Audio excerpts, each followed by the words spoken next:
आदाब, नमस्कार दोस्तों, मैं रफीक अहमद। आनंद मोहन इस नाम से ऐसा कोई शख्स नहीं होगा बिहार की राजनीति को जानने वाला जो वाकिफ नहीं होगा। एक बाहुबली नेता, एक दमदार नेता, एक बेहतरीन नेता। पिछले 14 सालों से वो जेल की सजा काट रहे थे एक हत्या के मामले में। गोपालगंज के एक डीएम थे जिनकी हत्या के मामले में पिछले 14 साल से जेल की सजा काट रहे थे। सजा भी पूरी हो चुकी है। अब उनकी रिहाई नहीं होने की वजह से, जबकि वक्त पूरा हो चुका है 14 साल के, उनकी रिहाई नहीं होने की वजह से ये सवाल उठ रहे हैं कि क्यों आनंद मोहन जी को अभी तक जेल में रखा गया है। क्या ये भी किसी साजिश के तहत किया जाने वाला षड्यंत्र है? क्या ये भी एक सांसद, जो पूर्व सांसद सिवान के रहे हैं डॉक्टर मोहम्मद शहाबुद्दीन, उन्हीं की तर्ज पर, उन्हीं के तरीके पर इनको कोई नुकसान पहुंचाने की बात या साजिश की जा रही है? ये मेरा नहीं कहना है, बल्कि खुद उनके परिजनों का और उनके पुत्र जो राजद के नेता हैं चेतन आनंद, जो उनकी रिहाई की बात कर रहे हैं, जो कह रहे हैं कि ये साजिश हो सकती है। ये सरकार जो नीतीश कुमार जी की सरकार है, नीतीश कुमार जी को वो कहते हैं कि वो तो अपने आनंद मोहन जी को कहते हैं कि वो हमारे मित्र के समान हैं, लेकिन इसके बावजूद भी ये किस तरह की राजनीति उनके साथ में हो रही है कि उनकी रिहाई नहीं की जा रही है। ये मेरा मुद्दा उठाने का मकसद सिर्फ एक है दोस्तों, कि जब किसी भी शख्स का सजा पूरी हो जाती है तो उसको रिहाई मिलना ये उसका अधिकार है, ये उनका संवैधानिक अधिकार है। और जानबूझ के नहीं रिहाई देना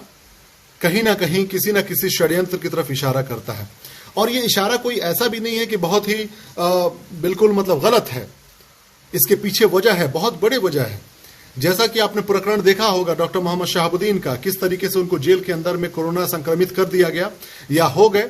और फिर उसके बाद से उनको किस वक्त में हॉस्पिटल में भर्ती किया गया, कब उनका इलाज शुरू हुआ, किस वक्त उनको वेंटिलेटर पे भेजा गया और कब उनकी मौत हो गई। ये तमाम चीजें लोगों के दिलो दिमाग से अभी नहीं उतरी हैं। उसी के तहत आज अखबारों में भी ये बात की खबर मिली है कि जिस वक्त से ये शहाबुद्दीन साहब का जो मामला सामने आया है, जितने भी लोग हैं जिनके जो भी नेता जो किसी भी राजनीतिक षड्यंत्र या उनके कह सकते हैं ना, जो राजनीतिक लड़ाई होता है उसके तहत अगर किसी को जेल भेजा जा रहा है या सजा दी जा रही है या काटने को कहा जा रहा है, तो कहीं ना कहीं उसके पीछे में इस बात का डर बना रह रहा है कि उनके खिलाफ में कोई जानबूझकर ऐसा घटिया हरकत ना कर दिया जाए जिससे किसी की जान चली जाए। उसी को लेकर जो लवली आनंद जो पत्नी है और उनके पुत्र चेतन आनंद जो आरजेडी के इस वक्त विधायक हैं, इन लोगों की शिकायत है। और जितने भी वो लोग जो लोग ये पूर्व सांसद सहरसा के हैं, उनको मानने वाले जानने वाले लोग हैं, उनका ये कहना है कि इनकी रिहाई की जाए, वरना जानबूझकर जेल में डिले करके रख कर उनको ऐसा ना हो कि कोरोना संक्रमित कर दिया जाए, फिर उनको जेल से हॉस्पिटल भेजा जाए और पता चला कि वहां पर उनके साथ किसी तरह का हादसा हो जाता है। उनकी माता जी की भी तबीयत खराब है, जिसके बाद से लोगों का ये कहना है कि कम से कम उनको पेरोल पे रिहाई मिलनी चाहिए ताकि वो अपने माता जी से जाके मिल सके, उनकी देखभाल कर सके। उनकी माता जी वाकई में मतलब बूढ़ी हो चुकी हैं, लगभग 90 या 95 साल की हैं। अब ऐसे में अगर किसी को पेरोल नहीं मिलता है तो ये कितने शर्म की बात है, ये सब हम लोग जानते हैं। ये वेंडेटा जो है, राजनीतिक वेंडेटा, जो षड्यंत्र होता है राजनीतिक तौर पे, इस पे राजनीति इससे खराब होती है, राजनीति की छवि खराब होती है। भारत हमारा जो है लोकतांत्रिक देश है जिसमें राजनीति होनी है, लेकिन इस तरह की राजनीति की जानबूझकर आप किसी को नुकसान पहुंचाने का काम करें, यह सरासर शर्मनाक है और घटिया है। तो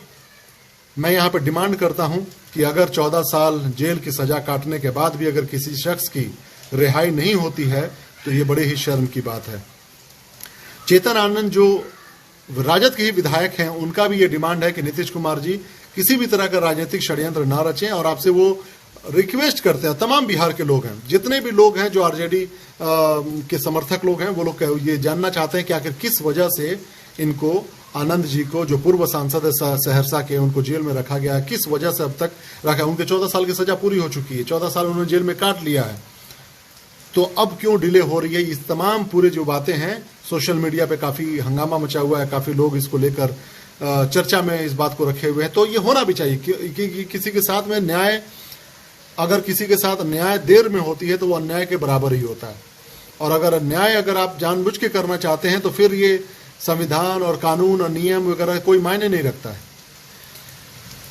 ठीक है, तो हो सकता है बहुत सारे लोग नहीं जानते हो इस मैटर के बारे में, लेकिन आप सब लोगों से गुजारिश है कि अगर मोहन जी जो आनंद मोहन जी हैं, उनके अगर रिहाई नहीं होती है तो लोग जिस तरीके से धरना प्रदर्शन कर रहे हैं, धरना प्रदर्शन भी हो रहे हैं, लोग सड़क पे उतरकर इसके रिहाई की मांग कर रहे हैं, तो जाहिर सी बात है पूरे बिहार में प्रोटेस्ट होगा। और यहां पर मैं एक बात और कहना चाहता हूं कि जो तेजस्वी यादव जी हैं, आप भी कुछ ना कुछ बात करें, कुछ बोले, अपने सांसदों के, अपने नेताओं के बारे में कुछ बोलना सीखें। कब तक खामोश रहिएगा, या फिर बात करें सरकार से कि क्या मसला है, ऐसा क्यों हो रहा है कि हमारे आपके पार्टी के जो एक बड़े नेता हैं उनके साथ इस तरह की हादसा सामने बार बार पेश आ रही है। जेल पूरा कंप्लीट हो जाने के बाद, उनकी सजा पूरा हो जाने के बावजूद भी उनको मौका नहीं दिया जा रहा जेल से बाहर आने का, अपने माताजी से मिलने का, उनको नहीं मिल पा रहा है किसी भी तरह का पेरोल पे रिहाई। तो ये तमाम बातें हैं। तो सवाल नीतीश कुमार जी की सरकार पे तो उठ ही रहा है, लेकिन साथ ही साथ तेजस्वी यादव जी की नेता नीयत पर भी उठता रहता है कि तेजस्वी यादव जी कम से कम आप बात खुल के करें, सामने आए, हिम्मत से अपनी बातों को रखें और बोले सरकार से कि भाई हमारे नेता जो, उनकी सजा पूरी हो गई है, और अगर मान लीजिए इसमें कोई टेक्निकल प्रॉब्लम भी है तो उस बात को भी लाके सामने रखें जनता के सामने कि ये टेक्निकल प्रॉब्लम है, इस वजह से इसमें डिले हो रहा है, ताकि लोगों के अंदर में एक संयम आए, लोग समझ सके कि नहीं चलो एक टेक्निकल प्रॉब्लम है, रिहाई हो जाएगी। लेकिन आपका खामोश रहना ये बहुत खतरनाक है। ये साफ लगता है कि कहीं ना कहीं आपके अंदर में कुछ और मन में बात चल रही है, किसी और तरह की षड्यंत्र चल रहा है आपके दिलो दिमाग में, और उसके बाद से आप खामोश हैं। तो ये मैं रिक्वेस्ट करना चाहता हूं नीतीश कुमार जी से कि